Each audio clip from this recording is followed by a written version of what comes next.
Hello, listeners.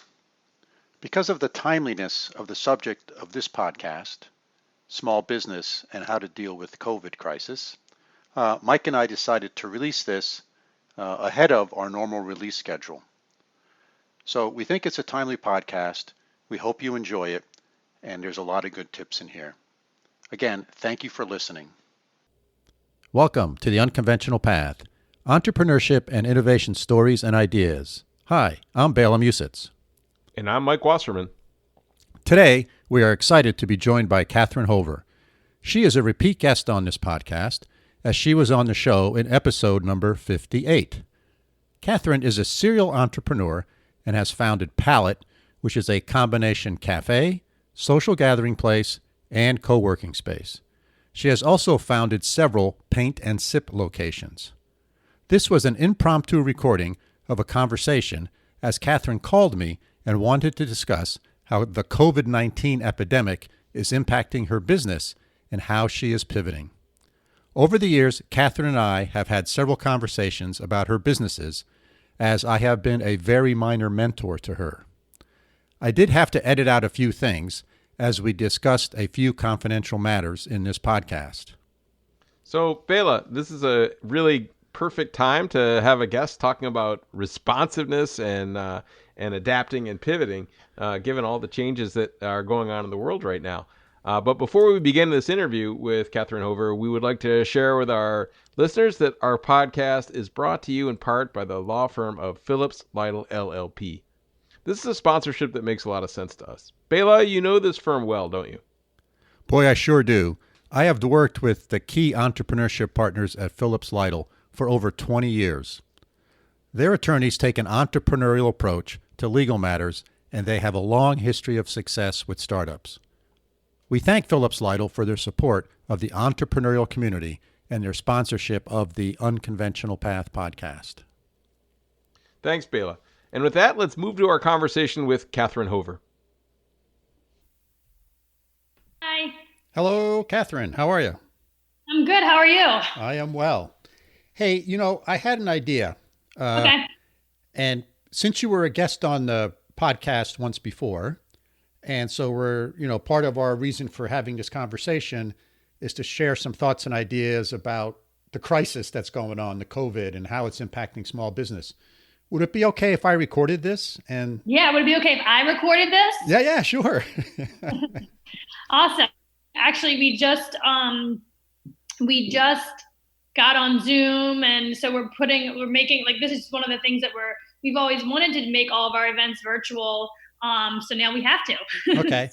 So great. So for those people who are just tuning in for the first time, can you just tell us a little bit about what your business is and what it does? And then we'll dive into sort of what you're doing because of this whole COVID thing. Yes. So my name is Catherine Hover. I own Palette Cafe and Community Space in Saratoga Springs, and we're opening in Schenectady this year sometime. And I also own Saratoga Paint and Sip Studio in Saratoga on Henry Street.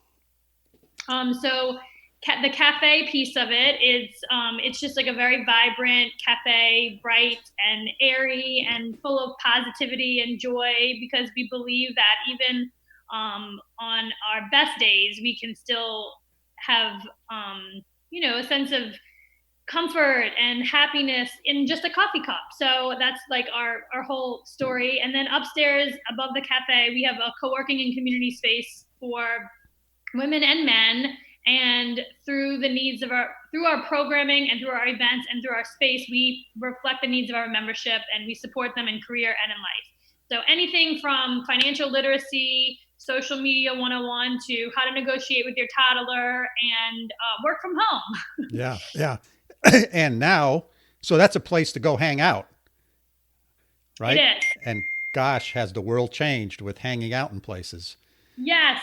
So I think it's all really, I'm just going to put my sound thing off.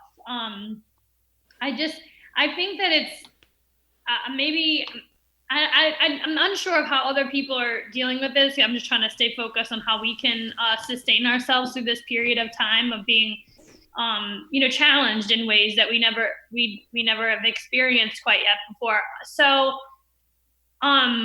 Their community is a relevant thing, and I think that in the past we've forgotten just how important it is to have support and community and this village-like mentality when you're trying to be a responsible adult, maybe a parent, maybe you're taking care of a sick loved one, and you still have to go to work every day. So in my experience, I felt like I really needed to create the community that was missing in my life to support me like in a holistic way, which is, yes, I need to go to work 9 to 5, but I also have to get my kid off the bus. And so how do I manage all of that? And so I think now in today's time, we're dealing with this COVID-19 outbreak, and it's certainly impacting businesses. But for us, I just feel like it makes what we're doing here even more vital, even more important to sustain ourselves, to be here on the other side of this, because people are going to need it. I mean, this is challenging everyone we know. Everyone is impacted by this with their mental toughness. What are you going to do when the going gets tough? Are you going to be paralyzed by this, or are you going to pivot? Are you going to figure out what it's going to take to keep going? And so we're seeing that right now in real time. We're seeing businesses closing. We're seeing panic, and you're forced to really sit with that and think about how is it that you want to show up right now when all the dust is settled and everything is calmed down, which is hard for people to think about right now, but it will. Like, everything will continue to go on. Who are you going to be in that story? For me, I wanted to be, wow, she held steady. She didn't react in a crazy way. She kept moving forward. She kept doing what she needed to do. And this is like the time where real true leaders emerge, right? Like, and also the ones who aren't. So I think it's an incredible opportunity to challenge yourself, right? Like, are you really set out for the solo entrepreneur lifestyle? Are you really set out to be a small business owner? Is what you're doing something so important that you'll get through this, or will you fold? Yeah. Yeah. So that's kind of like where my head is at. Sure. Now, if I remember correctly, you had a similar, in some ways, experience with Katrina when you lived in New Orleans. Yes. So you sort of been through this sort of highly stressful, the community has been drastically changed because of some event sort of out of your control. Mm-hmm. And what things have you learned from that to help bring you, to where you are today? I think I'm certainly being triggered by this experience to remember my experience in Katrina. I was in college at the time, so I was 19 when Katrina hit, and I was unaware. I was really unaware of the stress level that like my parents and adults around me were dealing with. So it's really causing me right now to be like, oh my God, like that was really hard. And like what did they do? What did they do to get through that? They stuck together. They were supportive of each other. And I use this example. This is the first thing I think about is his name's Mr. Mickey Wortman, right? So right after Katrina, we had all evacuated, and it was getting time to go back into the city to check on homes, to check on, we were being allowed back into the city. And so what you needed was a boat. You did need guns because there was a lot of looting going on. And you needed, gasoline. So like these are the types of things that we knew we needed to kind of get in order. And so obviously, like, I'm a girl, so I wasn't like really on the front lines of that. But my dad is just such a great storyteller. And, when he reflects on it, he says, the one place I knew that I was going to be able to go and get the resources that I need to get to our house and to, kind of like rally the troops was Mr. Mickey Wortman's home. The man had generators, he had extra boats, he had always stocked full, freezer full of food. And this man and his wife, Ginger Wortman, they basically were that base camp for everyone in the whole neighborhood, and our entire community all went back to his house, So even through, days that were not chaotic, days that were not stressful, people knew that they could rely on Mickey and Ginger Wortman to be the place that they could go and get the support, get the food, get the resources, huddle, and then out disperse. And it was like every night in the weeks after Katrina until everybody really got back onto their feet, it was like a camp. It was like a base camp. So people had sleeping bags, all their trucks were there, and everyone rebuilt together. And that is what happens in these moments. People, they shine. They really, really do. And so I hope to be that person for people. I know that I present as like fun and flair and whimsy all the time, but you have to be able to laugh through this. You have to be able to just be a support system for everyone, and that's most important for me and my members. So we have 84 members in our community now of women and men who joined us to get just what we're providing right now: support in career and in life. Like, how do you pivot this? How do you sustain on the other side of this? And we'll all see too. Unfortunately, we'll see who wasn't prepared, who didn't take it seriously, who didn't have reserves, and that'll all play out. And so it's just you're just being forced to question that and then decide whether who are you in all of this. Yeah. So I think it's really, I mean, as you were saying that, it sort of got me thinking about this notion of your Palette Cafe is sort of a place of comfort. It's a place where people go, right? And and now a place like that is 100 times more important, that people have a place like that to go, right? To sort of talk to others, and engage in keeping the right distance, but, sort of have that. And so what have you done in your business to sort of move in that direction and sort of go through this pivot, given the constraints, right? Because there's a whole new set of constraints now that have been sort of thrust on you as a small business owner that you need to sort of adapt to and figure out, okay, how can I still provide this value, this very important value to my customers, my members, but at the same time, work within the hand that I'm dealt? Yeah. So what you'll find is, I've talked to some restaurant owners and they're like, oh, well, they said we have to shut down, so we have to be closed.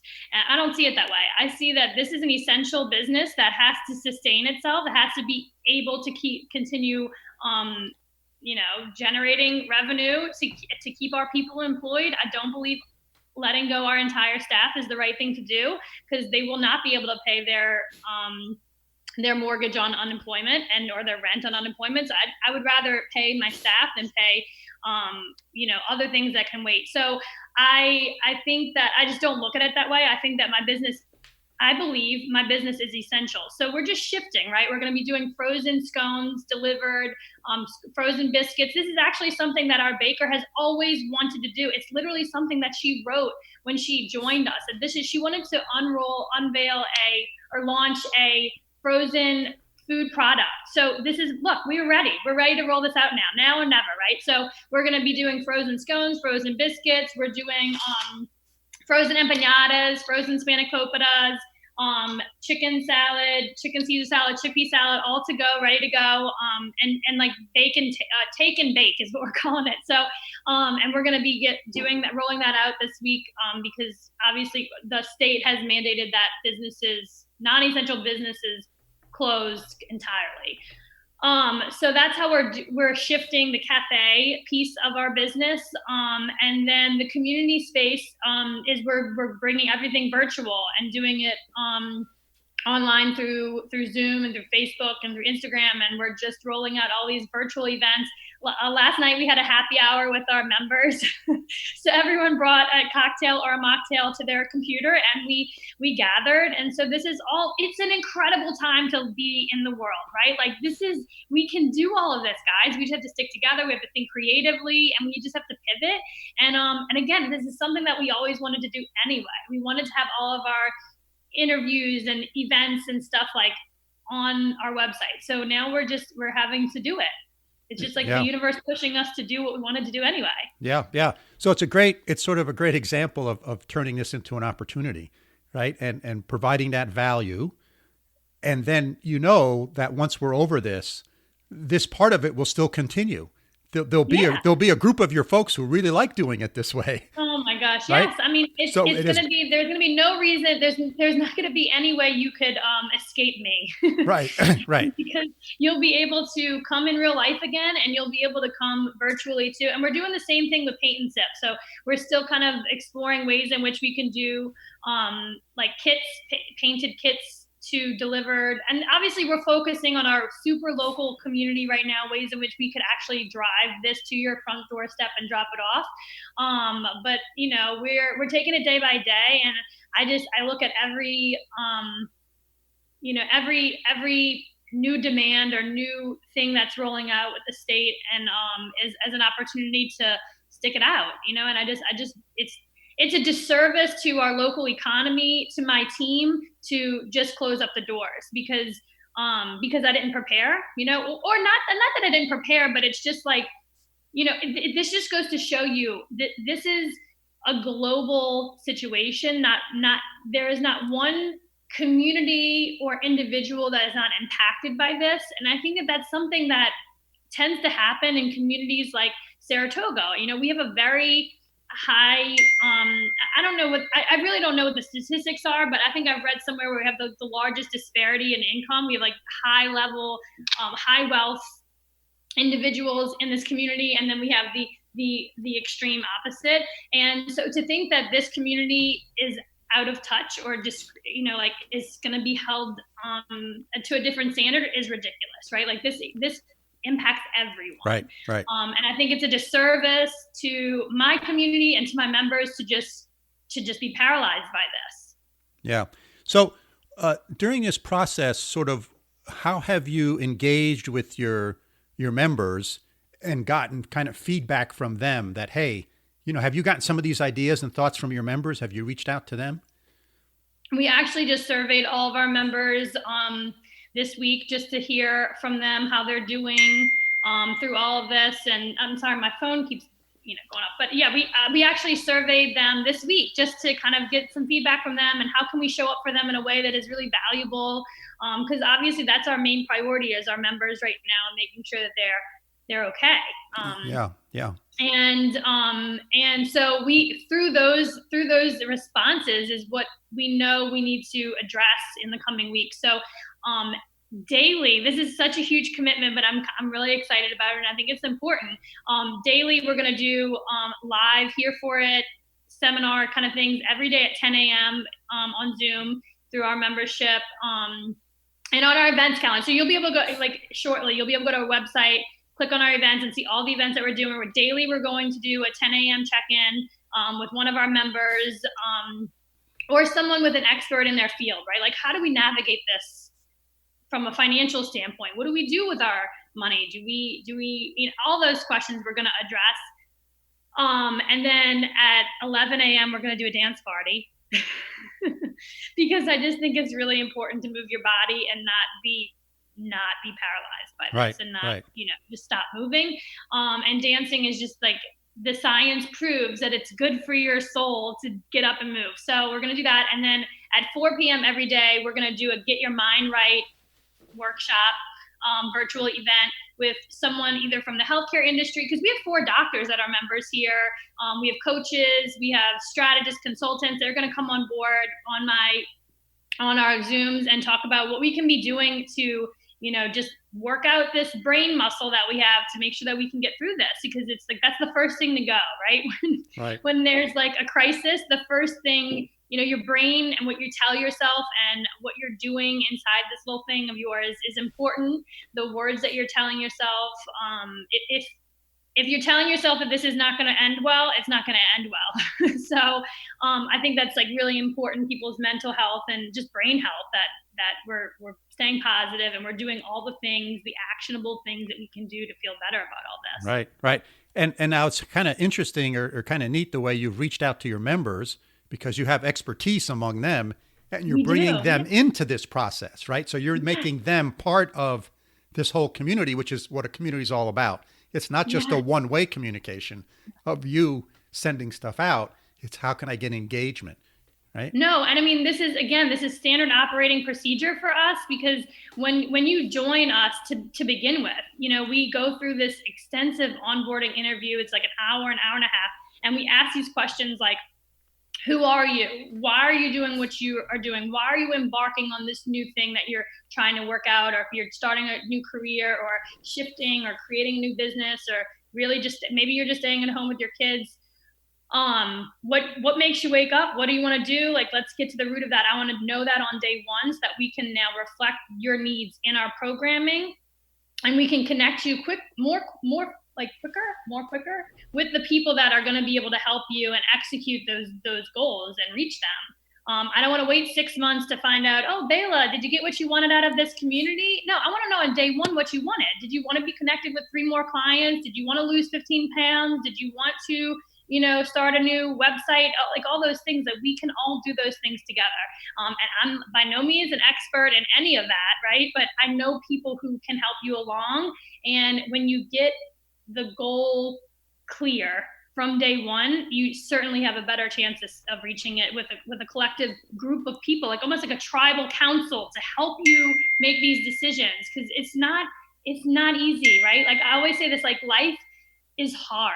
There are going to be times the world just like, like throws you a curveball, and right. How are you going to react to it? It's like, let's just stay on this path of positivity and do the actual work. It's hard. It's really, really hard, but we can have fun with it. We can do this together. And look, the alternative is just no good, right?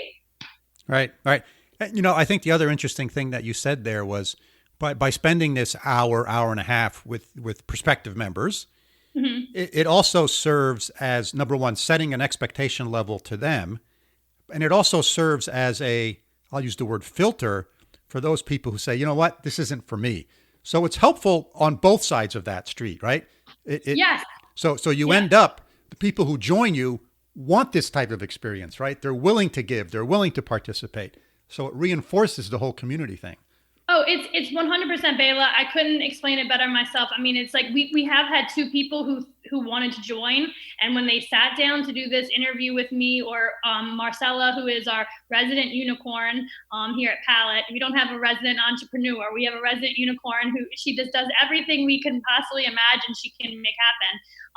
And again, if she doesn't know what to do, she knows how to figure it out and get there. But when we sit down and do these onboarding interviews, if you're not in the place in life to answer these hard questions, some people aren't. They're not ready for real change. They're not really ready to do the work. They're still in this place of like, I don't know. Like if you really want real change, you show up here and we'll help you do it. But so we've had 2 people who were like, yeah, I can't do this. This is all too much for me. That's fine. I don't want to work with people who aren't ready. I want to work with people who are ready to change the world, who value themselves and what they bring to the table. Those are the types of people that I want to help more people. Right. And also this is another way in which we learn more about our members and what they can contribute, right? It's like you said, it's not a one-way street. And it's why we have such a great community of people. They are caretakers. Their missions align with ours, and they believe that together we can do more. We can help more people. Showing up is half of it, right? We say here for it all the time because half of it is just being here for it, and you can still be here virtually now. Yes. So we started this, or the initial contact from you between us was you wanted to have a conversation about sort of bouncing some ideas off of me, sort of, just having a general conversation. So what were the types of things that you were thinking about? Well, I love to hear your investor perspective, right? Like what are investors thinking? How would you leverage this crisis as an opportunity to invest, right? Like that's kind of like how I see it. I'm like, man, if I had cash, right? Like if you have cash right now, man, you are like Warren Buffett, right? Like this is what millionaires are made if money's your thing. But like this is like, that's kind of how I see it. But a lot of businesses, I would assume, think that investors don't think that. And I wanted to hear your, you're just expert opinion about it because you do this angel investing thing and just like, how do you think about all that? So the way I think about it is I want to invest in individuals who have your attitude. Yeah. Right? Because this can happen anytime in a business, right? I mean, we've all seen great examples of some business that has a product recall, right? Something bad happens on the manufacturing line, not on purpose, but it just, I mean, look at Boeing right now, right? I mean, Yeah. and how you react, we've had many of those in our history of sort of these product recalls, and how you react, how you address that, your transparency, and the positive energy that you exude when you talk about these things, right? Mm-hmm. That's the type of entrepreneur I think that investors want to invest in, right? And so I think that's still the number one thing that people look for. Now, unfortunately, I think the institutional investors, right, the venture capitalists, the private equity firms, right, I think most of them have hit the pause button right now, right? That's just, man, they don't like change, right, for the most part. And now, but at the same time, change is opportunity. So there will be those that will make investments and see what happens. But I think I remember when 9/11 happened, right? We were raising our first venture fund in the midst of that, and boy, the investment business just shut down for like 9 months. There was like nothing that happened. But I think that's more of a statement about the investment community than it is about people like you who are saying, you know what, I'm going to make lemonade out of these lemons. I'm going to figure out how to do something and how to do it positively and have an impact, right? And you have a business that really aligns itself with doing these types of things, right? Now, here's some other great examples, right? So we here at home, my wife and I, we're out of hand sanitizer, right? We don't have any more. And we read a little blurb in a paper how one of the local alcohol distilleries has converted their production from making hooch to making hand sanitizer, and they're giving it away for free. Yep. Now, there's a great pivot, right? There's a great pivot, right? So, and you know, I've read about others of people doing that type of stuff. So again, these are opportunities, right? And then that's sort of, and I don't think you need to think about it as a money-making opportunity. I think what you're doing is you're building your brand and your identity within the community, and that will pay dividends down the road, right? It may not pay dividends right now, right? But we remember where we got this stuff from, right? People have good memories, right? And some people will take advantage of that. Yeah, so be it. But most people, I think, understand that and remember that, and they will pay it back. So I think that's the other opportunity here is to, when you do the things that you're doing, when you do the things that the small distillery is doing, that's establishing your identity. It's establishing your brand in the community that you're in. And I think that is really, really important because get right down to it. You have nothing else. Well, yeah. I mean, at the end of the day, what do you have? You have your health, right? And that's what this is all about right now. Like the precautions and the closures, like he's doing this, the state, the federal government. I haven't really paid attention. I'm not really paying attention to the news as much as I am just trying to figure out like what do people need right now? Like let's deliver on that. But I do believe that people do what is right for the collective, like at the heart of it. You know, of course you take care of yourself. You want to make sure that you're healthy. But I find even in surveying our members, what they're most fearful about right now is a friend or a family member getting sick. Isn't that just so insightful into how people operate? Like these are not just exceptional. I mean, I do think they're exceptional because I love them all, but you know, this is just humans, right? We're humans and we care about other people. Like at the core of us, we want everyone to be okay. So everything that everyone is doing is for the collective community right now. And it's just, this is standard operating procedure for us. And so we just got to get back to that. This is just almost like a cleansing, right? It's like cleaning out the people who don't do right and good in the world. They're either going to shift their mindset to be better people, or they're going to cease to exist. And I say, move along. Let's get going. Yeah. Oftentimes these types of crises and stressful times are great opportunities for us as individuals to sort of reprioritize our lives and get them back in balance to know what's important. Because oftentimes we end up in places, not consciously, but sort of what I describe unconsciously. It's like we don't even know how we got there, but we're in this place that we're not very happy. And when you have something monumental that happens in your life, it gives you that opportunity to reassess, rebalance, reprioritize, and then sort of, get things going again. And I think this is one of those opportunities. Oh yeah, definitely. I mean, I had a conversation with another business owner, and she said, I don't know if opening my business was the right thing to do. I'm starting to second guess everything. I said, okay, that's good. Second guess it, and then come to the conclusion that feels good for you.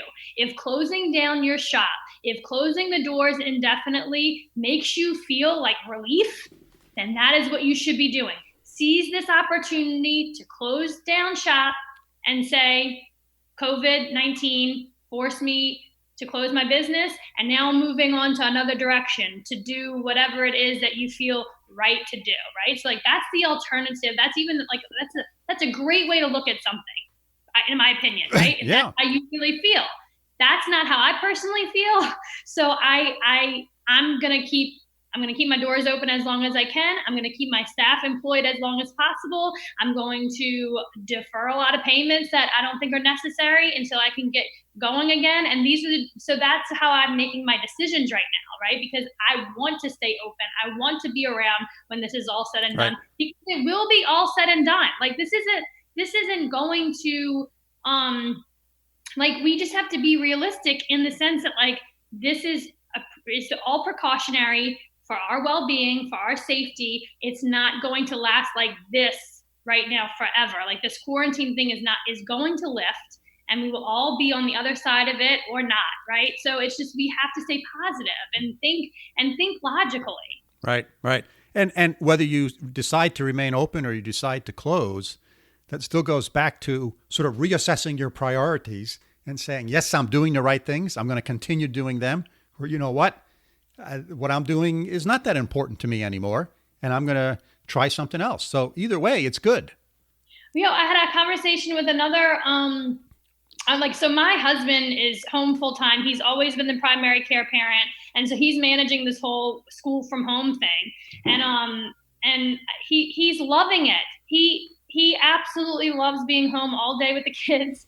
And I mean, of course it's challenging. It's not all rainbows and sunshine, but he's really getting to know our 5-year-old Posey. We forgot how smart she was, and we're like realizing, wow, her little brain has been absorbing everything, and she's just really a cool person.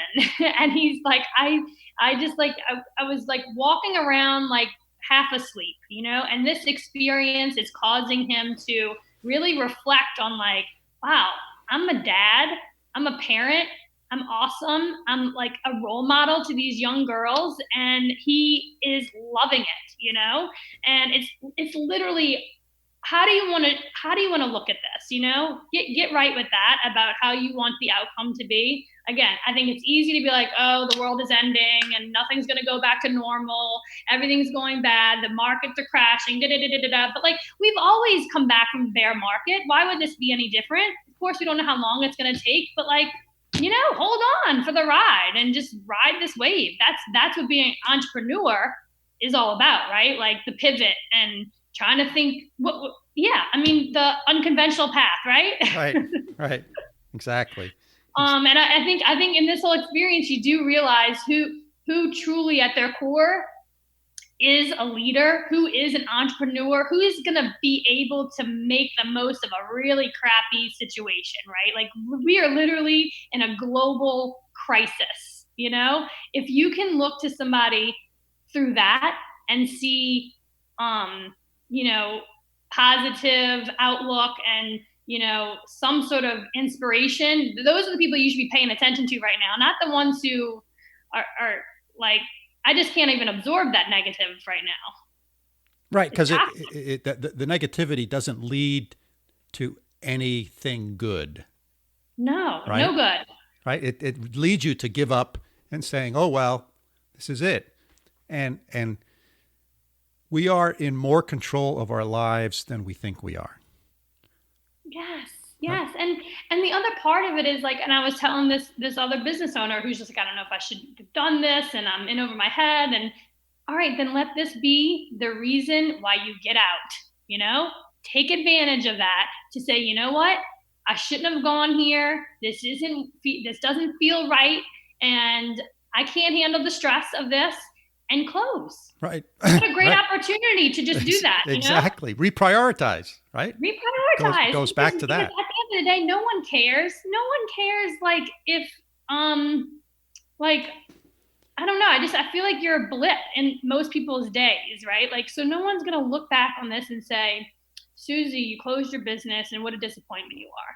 No, they're going to be like, Susie did what was right for Susie, right? Right. Susie, took care of herself. She wasn't happy doing what she wanted to do, so she moved on. And there are people even in Katrina and 9/11 moved out of the city after 9/11 because they couldn't be there anymore. Now they live in another place. They're super happy. They pivoted their career. They're not in finance anymore. Life is just awesome, right? Same thing with Katrina. A lot of people moved to Houston, Dallas, Atlanta, started new lives, So it's just like you gotta sit with this, right? Sit with it. Feel all the feels, because not everything is rainbow and sunshine. And usually, if you're a really happy person, you also feel very sad sometimes. And Sure. It's not bipolar. It's just being human. Right. So what are the challenges that you see kind of over the horizon? Cash. Yeah. If you don't have reserves, you're in a rough spot right now. And this is, I hate to ever be thinking like, I always want to be thinking like I have all the money in the world, right? Like if I had all the money in the world, what would I do? All right, that's what I should be doing, and just, even as just like as a CEO, right? You're always raising money and you're always managing, you're like trying to bring in more money, raising money at some different level, right? And so you're always working your, relationships and fostering them, and just, you never know when you may need anybody, right? So I think that is the biggest, in these situations, cash is king, right? So you got to hold on to your cash, be able to pay your people, and make it through, right? So you got to think about how much money do you have on reserve to sustain this. And this is for personal, personal bank accounts and business bank accounts. Where do you stand? And I think this is the tough place for a lot of small mom and pop businesses. They don't have the reserves. They Yes. don't have 3 months to wait for SBA to come in and lend them money. That's how long it's going to take for SBA to show up with this sort of thing. I mean, I remember after Katrina, like I don't know if I even qualified for FEMA because I was, still like under my parents' umbrella, but it took a while. You don't just get a check the next day. Right. So you have to have what resources do these businesses, small businesses, mom and pops, there's no like hidden trust fund, you know what I'm saying? Like we're all just a lot of us rely on the day-to-day sales. So it's going to be very imperative. So just to make sure you have your resources, for Katrina, it was boats and ammunition and gas. And in this situation, it's cash. You have to have, cash and supply. And if we're going to keep doing food, we need to make sure we can still, keep up with the demand, because I do forecast that people are going to want some frozen scones. Yes. Yeah. Delivered to your doorstep. Yes. It's going to go back to just like the way things were, right? Picking up the phone and talking to Sam the baker and saying, hey, Sam, I'm going to order a dozen scones today to be delivered tomorrow. It's just going to go back to that. And I don't think that's a bad thing. I love that. I think if you are the type of person that truly cares about your neighbor and wants to service them, help them, this is your prime time, and I think it's it's not great, but there's certainly opportunity to show up for each other and just and do the right thing. Yeah. Well, like I said before, I think this is what sort of builds that strength of community, builds that strength in your employees, right? The people that that you've hired and that work in this community. They feel value as being part of this. They feel value in contributing to moving the ball forward, right? Making the place better. And your members as well, because now they're part of this group that they can rely on each other, right? I mean, so I had two conversations. So one was with an employee, and they said, well, why don't you just lay off everybody? We'll just file for unemployment. I'm like, do you know how long this could last? How long do you think unemployment's gonna hold you up and like allow for you to pay for your bills? And I didn't think about that. Right. I thought this was only gonna be a week or 2 weeks. No. Maybe. No. Hey, that would be great. But what if it's not? What if it's 6 months? What are you going to do then? That's how people get left on the road, on the street, homeless, because they don't think ahead and they don't think about what they need to survive, right? Like right now, I need to pay my people what they're getting paid now so that they will be able to make do. And I know that there's like a moratorium on evictions and stuff, so you can stay in your house and all that. I get it, but like, I don't know. I just think there's no I don't think unemployment is the answer. Right. I think that's short term, but we don't know how short term this is going to be, and we should be prepared, if it's not, right? Yeah. I think this is going to be a while. And I think the other aspect of sort of keeping your employee family together is that you're going to want them in the future. Right. So if you lay them off, they're going to go find other things to do because they have to buy food after unemployment runs out or whatever. And then when you go to open back up, you're going to have to train all new people. Right. Right. So I want to, what I'm thinking forward to is as soon as we're all back up and running and we're allowed to operate at 100% capacity, I don't want to wait to have to bring more people on. I'm not going to wait for any of that. We're going to be ready because we've been already operating. You know what I mean? Like Exactly. It's like shutting down is not, for me, is not the answer. For my community is not the answer. I consider my business essential, and until somebody comes and tells me that I'm not essential, I'm going to keep operating, and we're going to just we're going to keep our people together. Yeah. And there's going to be so many ways to stay busy and to stay at work and stay working. And most of our folks are local, so they don't need to worry about, what is there to worry about? I don't know. I'm not going to lay anybody off. I just don't think that's the right thing to do. Because then it's just a ripple effect, right? So now they're on unemployment. Now they can't pay their bills. Now they're turned into what? What are they turning to? There's nothing else to do, So I think that everyone needs to stay busy, stay working as much as they can. And I implore people even if you were laid off, find another thing to do right now because there's right. so much opportunity. Right. Exactly. Don't be part of the problem. Be part of the solution. Be part of the recovery now. Think about how we're all going to come back from this and start working on that right now. Yeah. Yeah. Damn, you're an inspiration. You know that? Am I? Yeah. I'm just trying. I don't know what I'm doing. I'm just trying to figure it out. I think this is great. I think this type of attitude is what moves society forward. Right? I think that I have been disappointed by leaders in the past, right? And I've looked back at not a lot, but like Katrina especially, but even on more surface level, like with like just crappy boss, right? Like who didn't act the way I thought she should have acted in this situation, or didn't show up just with like thinking of with compassion and kindness. Yeah. And I've always said, like, if this situation happened to me, this is how I would react. And this is what's happening right now. I have this incredible opportunity to just like be the leader I wish I had in my life. I wish I saw on television. I wish I saw scrolling on Instagram. Like, none of it matters. Like, we have to take care of one another, and we have to provide, what we're most valuable at. And I love to communicate. I love to talk. I straight talk. I tell everybody exactly what I'm thinking. I don't really sugarcoat anything. The only sugarcoated thing about me is my pink hair, I think.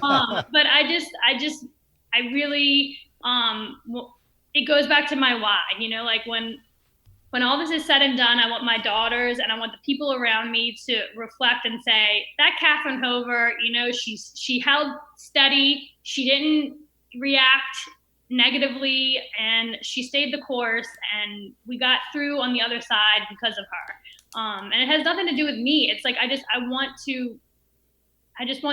that to be, look, everyone started from somewhere, right? Like a lot of this is like, we wouldn't talk about most of our leaders that we talk about all the time. Like we wouldn't talk about, I don't know, who do you most admire? You probably most admire him or her because of a challenging time and how they rose to the occasion. And when the going gets tough, really, like when the going gets tough, how are you going to react? I want to react like those people. I don't want to react like the one who had to be carried home because, right. Or anything. It's just right. like all of those right. people were no different than you and me. They were just humans. They were just doing what they thought was the right thing to do. Right.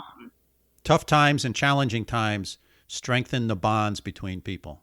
Yes. And right? At the end of the day, it's like, this is what matters, right? You just even think about tribes and, just humans. Like, I don't know, I'm sure there's a history lesson on this about how everyone had their place. Everyone has like their value and expertise. And you go and you talk to that person when you need that person, and I think that we all have that inside of us, and it's just it's like pulling that out. You got to pull that out from people. Yeah. And I am being very disappointed. I have been disappointed in the last couple of days to see how some of the people that I thought, would be able to sustain and make it through, and the way that they're reacting to all this, it is kind of disappointing. I mean, I was talking to my husband yesterday, and I'm just like, I'm overwhelmed with just how differently everyone is reacting to this. And like, am I exceptional to think that this is a great opportunity to like do the right thing and prove my worth? And, it's all in the execution, and it's just like doing what I think is right, and I also just think like we have this, I don't know, imagination about, like, you hear these stories, right? You hear stories of World War II. You hear the stories of Titanic, and you hear stories of, in the Industrial Revolution and the Depression and Hurricane Betsy and Katrina and 9/11, and you hear all these stories, right? And you never really have to go through that, it's always just so distant, and you never actually think, unless you've already been through it, or even in Katrina, like I experienced it, but I wasn't the one on the front line. I had parents, I had people around me that were helping me. I was a child, and so it's just like, it's a lot to take on. Like, wow, I'm in this position right now. People are looking to me. People are calling me. How are you? What are you going to do? What are you going to do? Are you going to stay open? And it's like, whoa, I am in this position. Like, I am the one who decides how we keep going. And it's just eye-opening. This is just the moment that makes or breaks people. Right. So, right. It's crazy. Yeah, it really is. Wow. So what else is on your mind? Well, I have a question about you. Like, did you ever like experience anything like this? Like, were you in the city? Were you living in the city during 9/11? No, okay. no. I was up here. Okay. So, the only thing that I experienced like this, but I was just a little kid. I was just 3.5 years old. Is we were refugees, right? So my mom, I was born in Hungary, and there was a revolution in 1956, and for some very good reasons, my dad decided we got to get out of here, Mm-hmm. and we walked across the border. My mom, my dad, myself, and we ended up in a refugee camp in Austria, and from there we ended up in the United States.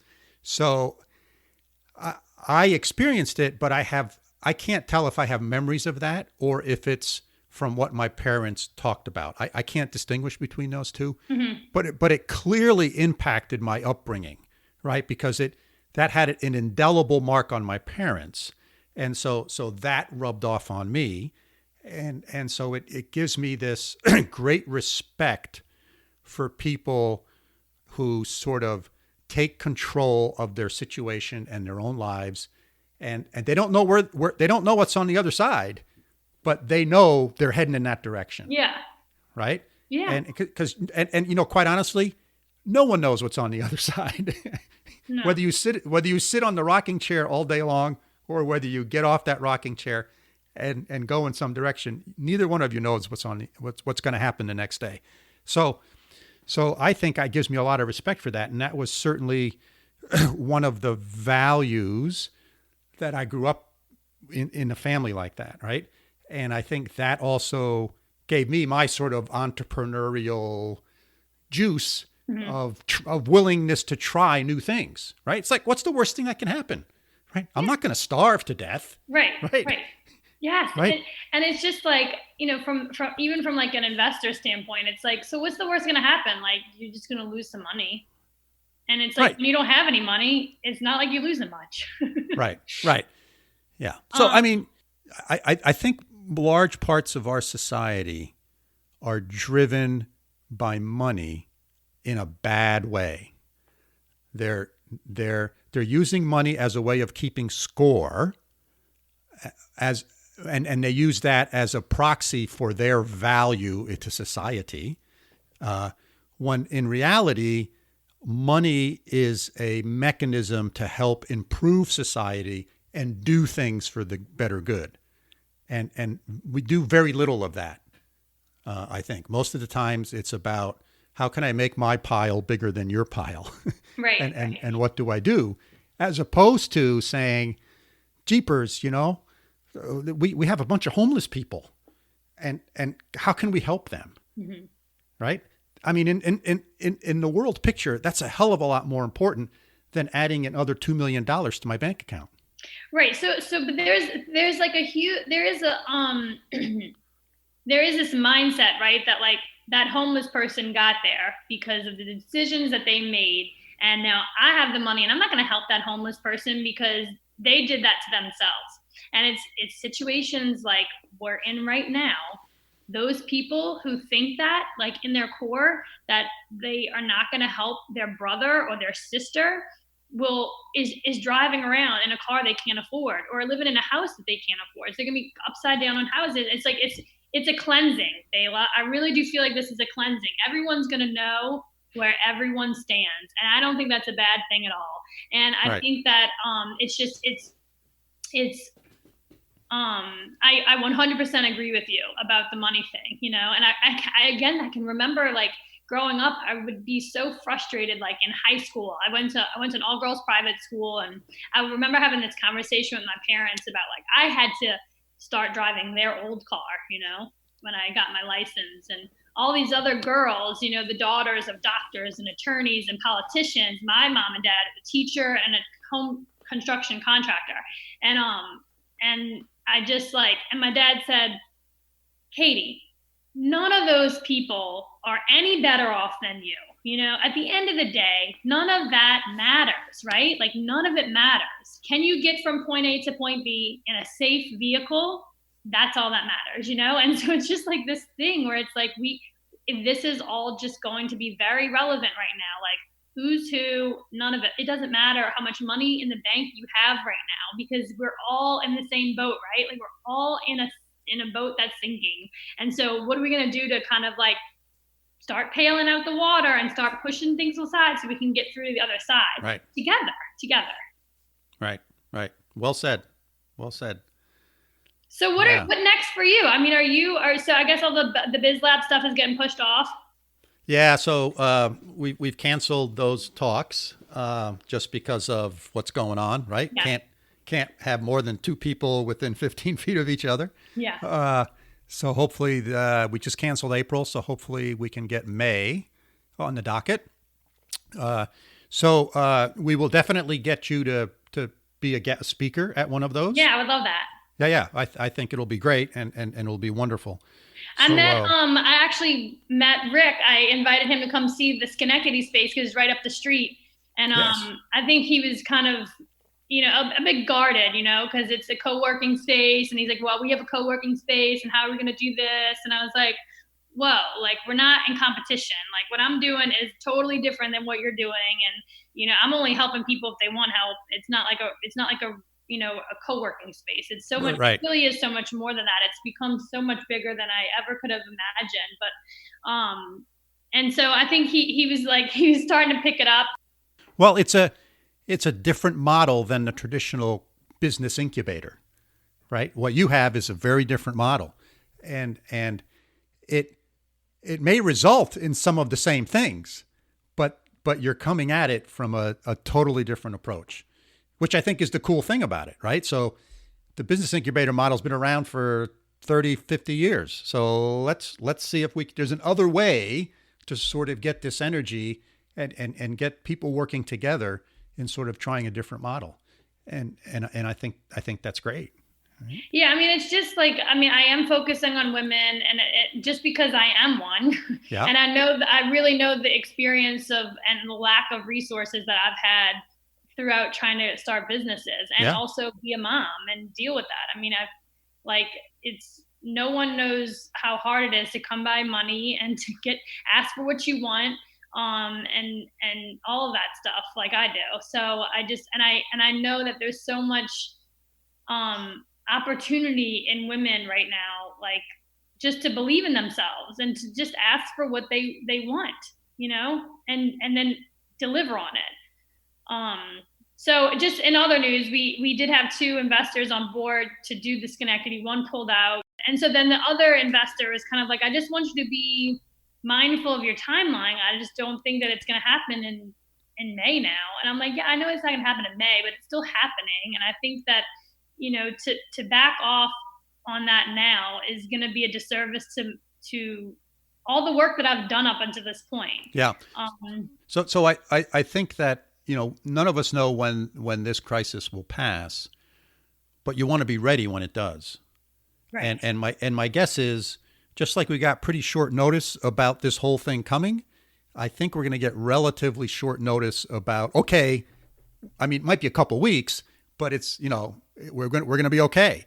And man, you want to be ready, because there's going to be a lot of pent up sort of opportunity to okay, let's go, let's start running again. And so I think you want to be careful when you hit the pause button, not to hit it too permanently, right? It's really not a pause button. It's more of a, let me check my priorities. Let me make sure I'm working on the things that matter. And if I can do these other things at a later point in time, okay, I will, because maybe that'll save me some cash now. But the key important things I'm going to keep working on. So I think very few people move at your pace.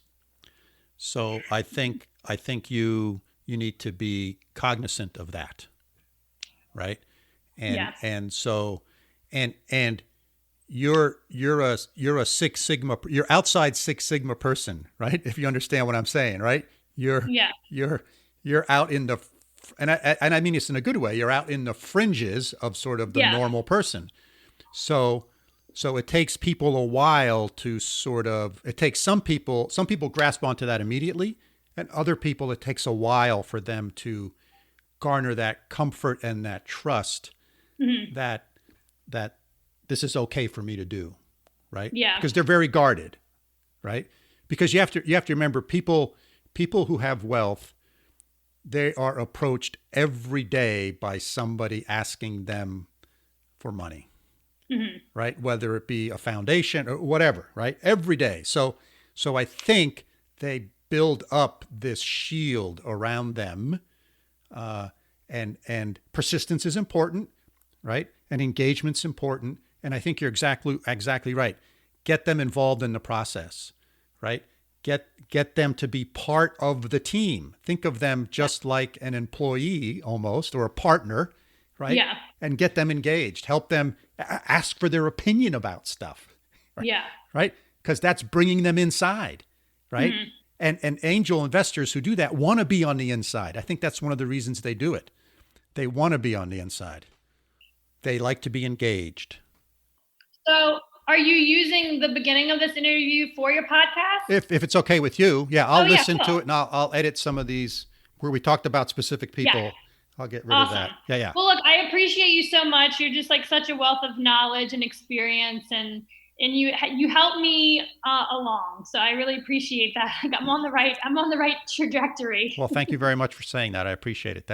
Yeah, that no, and knowing I just that I appreciate knowing feedback. knowing that I do that is why I do this. So thank you very much. Awesome. Yeah. So keep it on. Makes me feel good. Thanks. Awesome. All right. Well, I'll talk to you soon. Yeah, Stay in touch. anytime. Bye-bye. All right. Bye. Bela, what an interesting and your words, inspirational talk that you had with Catherine. It sounded like it was kind of one of these things that just developed serendipitously, and it was just perfect timing to have this conversation. This may be dated by the time some listeners tune in and hear this, and if so, we apologize. But you and I both have been observing and talking with our friends who are entrepreneurs and people who work for small businesses and people who work for big businesses. And there's so much uncertainty right now with this is week 2, I would say, of the major part of the crisis in the United States and in Europe. It had been happening in China since January. Excuse me. So I think usually we don't like to date these, but I think it makes sense to say we're recording this, March 24th, 2020. So we're really right in the midst of this. There's a lot of uncertainty in the air. And if you're listening to this sometime in the future, hopefully you're looking back on this and saying, it was not that big of a deal. But yeah, everybody's really, a little frightened, and a lot of people are wondering if their businesses are going to be able to continue, and if so, how. So I think this was just a perfect time for you to have this conversation, Bela, and for us to kind of insert it to the front of the queue and get it out there to help, hopefully, some of our listeners who might be struggling with some of these same issues. So my first question for you, Bela, is how does what Catherine was talking about in terms of pivoting and in terms of being responsive, how do you respond to that? Are there some general takeaways that we can offer everybody? I mean, it made sense with her cafes and her paint and sip businesses. What are the general takeaways that we can offer for entrepreneurs in uncertain times? Yeah, that's a great question, Mike. We have to put this in a little bit of context given the where we are geographically. So in the last 2 weeks, given what's going on with COVID-19 in the world, within New York State, we have basically shut New York State down. So all non-essential businesses are closed. That means your employees can't come to work. You can't go to work. You have to fundamentally stay at home. The only thing that's open are grocery stores and, hardware stores for repairs and some auto repair stuff and public transportation. That's it. So if you run a business, all of a sudden your world has changed drastically. So there's a lot of lessons here. And this time the driver was COVID-19, but you never know what the driver is going to be in the future, right? It could be a big competitor opens up next to you. It could be, all sorts of things can happen in the world that can change your world immediately. So how do you react to that? How do you sort of respond? What do you do? And I think so. There's some interesting takeaways here, right? One of the things that I always say to my classes is everything that we have in this world is a result of someone willing to try something new, right? Think about it. Everything we have, someone was willing to try something new. It's like, if you go way back, someone saw a fire and they said, I'm going to bring that into the cave so we can stay warm. Well, that's sort of a scary idea to bring a fire into the cave to keep warm. But the point is, you got to try something new. And this is the perfect opportunity to try new things. So think about what value are you providing to your customers? And, Catherine and I talked about this. She provides a social gathering place, a place where people can interact. Well, all of a sudden, you can't do that anymore because of this COVID-19 virus. People can't get together. So are there other ways that you can provide that? And I think she talked about at 5:00 every day, they have a big online video conferencing session where people can join in, right? And they tell stories about what happened to them in that day, et cetera. So kind of keeping your social connections going, but she had to figure out a different way of doing it. It's no longer people physically getting together. We have to think of a different way of getting together. And we have technology that enables you to do that now using video conferencing. But that's not the only way you can do that. You can do that by doing a blog, a group blog, or posting things to various different blogging type or writing, pieces of software, et cetera. So there's a bunch of different things you can do. You can do it in the old-fashioned telephone, right? But you got to think about what value you're providing to your customers and what are the different ways that you can provide that. And I'll submit to you, those are good things to do even under normal times, because that's how you discover new opportunities. So what did you think, Mike? Yeah, it's strategic thinking. And it is. It's this idea of finding new delivery mechanisms and new revenue streams, right? So thinking about the frozen scone business, right, is trying to understand how you can still make some revenue and pay the bills that you have to make it work. I loved her focus on her employees, saying, so on one hand, she focused on her customers with value, providing value through alternative mechanisms, like you just said. The second part of what really impressed me was her focus on keeping her employees employed and finding ways to make sure that they don't have to go on unemployment. Lots of companies are doing that. I understand it. I totally get it. Some of my friends have businesses where that was the first thing they did. I think there's probably some businesses where that's the only thing that you could do. But if there's any way that you can keep your employees working, not only I think is it better economically, but it's better for their well-being, right? As long as you can protect their physical health, right, and make sure that you're not increasing the spread of the disease, work is good for people's well-being. It's good for their self-worth and things like that. And I believe that. So I really appreciate it. And maybe it's giving your employees the choice, right? Do you want to take time? I can lay you off, right? Or I can keep you on board, maybe with some reduced hours. But I really thought that was a pretty valuable approach, and doing everything you can to try to keep the paychecks coming for your workers so they can pay their rent and their utility bills and things like this. So yeah, but I love the positivity, and I think that's important. A lot of, she said she doesn't read the news, and if you read the news, there's a lot of negativity and a lot of uncertainty, and I do think positivity can go quite a ways to reduce your stress and to help open your mind to new ideas and new ways of conceptualizing your business and your well-being. So I love let's turn this into a positive, and let's do what we can to make positive change. Every cloud has a silver lining. I say that fully understanding that people have relatives and close friends that are sick and dying from this. So I don't mean that in a flippant way, but at work, if you can focus on your customers and focus on your employees to providing value, that's inherently a positive task. And I think it allows people to stay positive and stay healthy mentally. So I thought what she was saying was great, and I thought that she's a real role model in that sense of trying to figure out ways to creatively build your business and keep your customers, keep your employees, keep them all in as good a shape possible as we go through this period of great change. Yeah, I want to build upon this positivity a little bit, because you could just feel her energy, you could sense it, and she was very, very positive. And I think in these times, it's important to have that positive attitude as a leader, right? So this is a real lesson in leadership, I think, also, where you have to be positive, you have to be credible, which I think she certainly is. So you can't be Pollyannish, but you have to be positive and you have to be credible, because your employees, your customers sense that, right? They sense the energy you're vibrating. And if you're vibrating negative energy, they're going to pick up on that. They're not going to want to be attracted to it for the most part.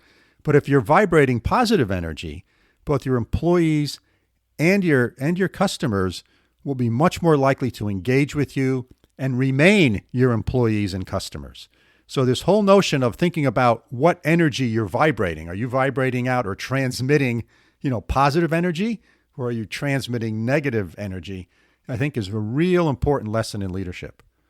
Yeah. So rule one, don't freak out and lead positively. And second is find some creative ways to stay in business and pay your employees without putting them at risk. So working from home, working in quarantine, right? Doing things online, whatever you can do to make sure that your employees are healthy and safe, but that you can employ them and generate revenue.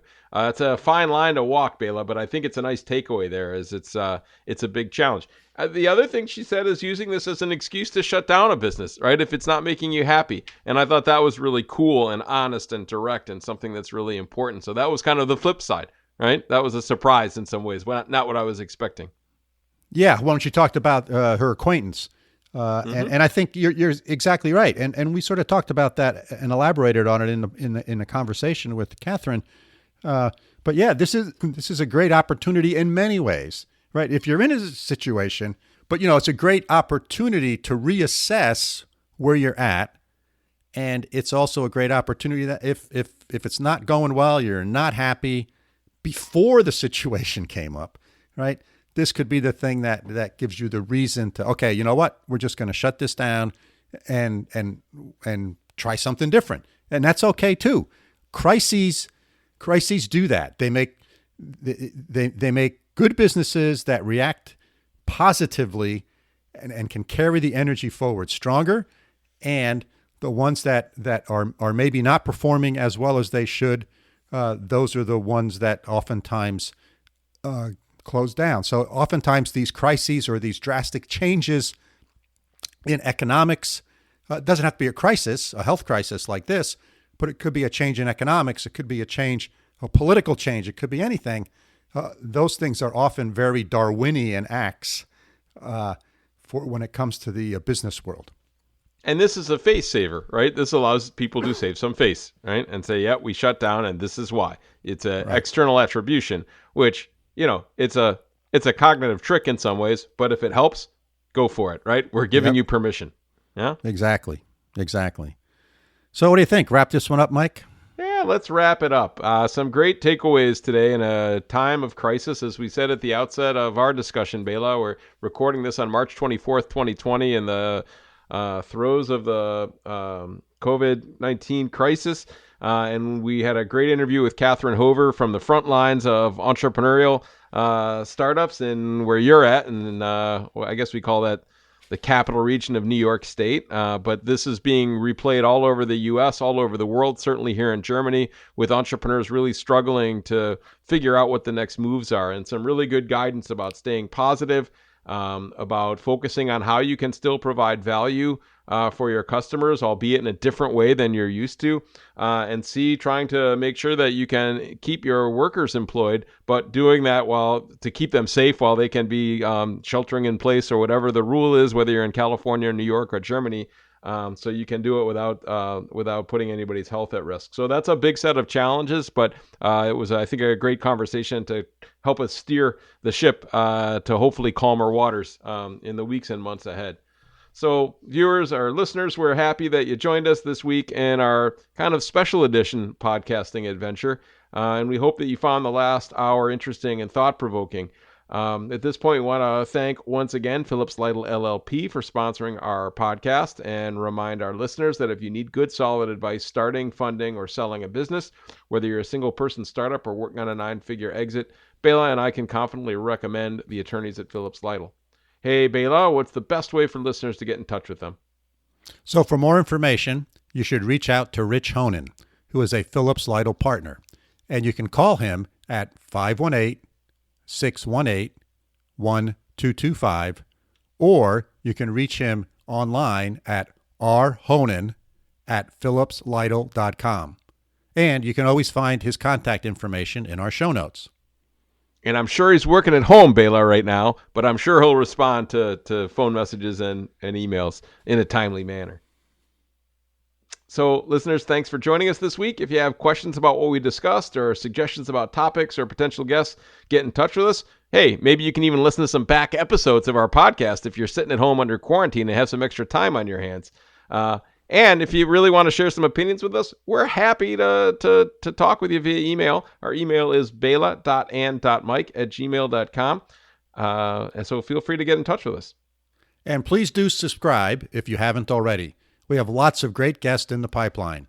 So until next week, signing off from upstate New York, have a great week, Mike. Thanks, Bela, from here in my home office in Münster, Germany. Hope everybody has a healthy and reasonable week under the circumstances.